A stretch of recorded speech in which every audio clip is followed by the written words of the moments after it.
Hello students, कैसे हैं आप सब। तो बच्चों, आज हम लॉज ऑफ मोशन का बहुत ही बेहतरीन लेक्चर जो कि बच्चों के लिए बहुत ही प्रॉब्लम क्रिएट करता है और उसका नाम है फ्रिक्शन। आइए आज समझते हैं बहुत ही आसान लैंग्वेज में फ्रिक्शन क्या होता है। ठीक है ना। तो हेडिंग लगाए बच्चों, फ्रिक्शन क्या है। फ्रिक्शन को पहले समझेंगे। तो फ्रिक्शन है क्या। तो फ्रिक्शन है एक फोर्स। ये एक फोर्स है, पहले ध्यान रखिए इस बात को कि है क्या ये फोर्स। वो भी फोर्स कैसा है, ये कांटेक्ट फोर्स में आता है। किस में आता है? कांटेक्ट फोर्स में। Contact force. ये फोर्स का काम क्या है? रिलेटिव मोशन का अपोज करना। रिलेटिव मोशन मतलब यस, दो सरफेस के बीच रिलेटिव मोशन अगर होता है तो उसका अपोज करता है। जैसे कि मान लीजिए ये हमारे पास एक सरफेस है। ये क्या है? एक सरफेस है और इस सरफेस के ऊपर एक दूसरा सरफेस ऐसे मान लो कि मूव करना चाह रहा है या मूव कराया जा रहा है किसी भी तरीके से। एक बॉडी रेस्ट में है और ये बॉडी मोशन में है। किधर? इस डायरेक्शन में। मान लो ये मोशन में है। क्लियर?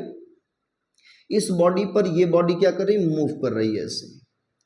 तो ये बॉडी क्या करेगी? इसके मोशन का क्या करेगी? अपोज करेगी। क्लियर? और ये अपोजन जो हो रहा है यहाँ पे, अपोजिंग कह सकते हो इसको। वो अपोजिंग किधर होगा? इसके मोशन के अपोजिट। तो ये लगेगा कहाँ पे?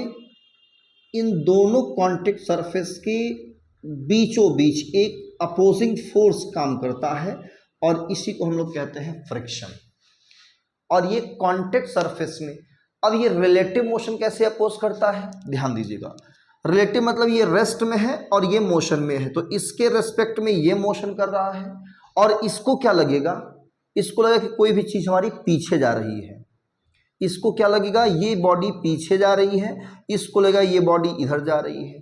तो एक दूसरे के रेस्पेक्ट में क्या हो रहा है बेटा? रिलेटिव मोशन हो रहा है और इसी रिलेटिव मोशन का ये अपोज करते हैं। ये इस पर फोर्स इधर लगाएगा और इसे क्या लगेगा? इस बॉडी को, इसका नाम देते हैं बेटा बॉडी ए, इसका नाम देते हैं बॉडी बी। बी ए पर फोर्स लगाया किधर? अब इस तरफ। तो ए को लगेगा ये बॉडी पीछे तरफ जा रही है। ए को क्या अपीयर होगा कि बी पीछे की तरफ जा रही है। तो ये क्या करेगा? इसको पुश करेगा इस डायरेक्शन में। तो इस पर फोर्स किधर लगेगा? इस डायरेक्शन में। मतलब दोनों कॉन्टेक्ट सरफेस के बीच में ये फ्रिक्शन काम करता है। ठीक, इस पर लगेगा अपोजिट डायरेक्शन में इधर, और इस बॉडी पर भी ये लगाता है जबकि ये रेस्ट में है। लेकिन इसे अपीयर होगा, फील होता है कि मानो कोई हिस्सा मेरा पीछे तरफ जा रहा है, पीछे की तरफ निकल रहा, तो पीछे तरफ निकलने नहीं देना चाहेगा। तो इसे क्या करेगा? इस तरफ से ये पुश करने की कोशिश करेगा और यही हमारा है क्या? फ्रिक्शन।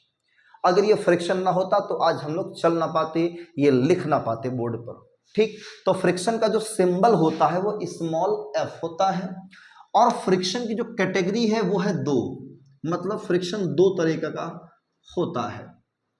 दो तरीके का होता है। पहला तरीका हमारा है जब ये रेस्ट में होता है तो उसे हम लोग कहते हैं बेटा स्टैटिक फ्रिक्शन। ठीक, स्टैटिक फ्रिक्शन। जब ये मोशन में आ जाता है तो इसे कहते हैं काइनेटिक फ्रिक्शन।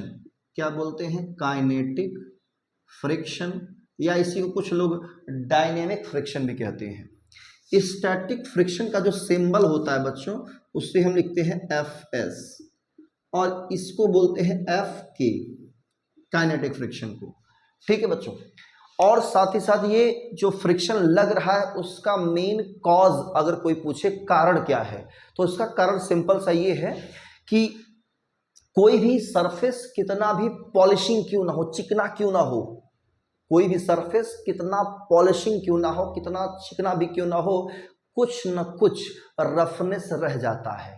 और ये रफनेस को हम लोग दिखाते हैं क्रेस्ट और ट्रफ के माध्यम से।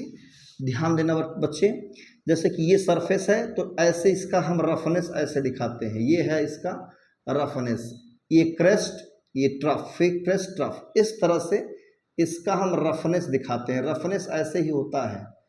ठीक, और जब इस सरफेस पर कोई दूसरी बॉडी का सरफेस मूव करेगा तो उसका क्रस्ट एक दूसरे के ट्रफ में क्या होते हैं, ऐसे फंस जाते हैं। तो यही है मेन कॉज फ्रिक्शन का। ठीक, ये जो क्रस्ट फंस रहा है, गर्त एक दूसरे के, मतलब हिंदी में गर्त कहते हैं, श्रिंक कहते हैं, क्रस्ट और ट्रफ फंस रहा है, इसी को हम लोग कहते हैं फ्रिक्शन। एक्चुअली होता यही है। ठीक, तो फ्रिक्शन में होता यही है और इसी को हम लोग कहते हैं, ये एक दूसरे के रिलेटिव मोशन का अपोज करते हैं।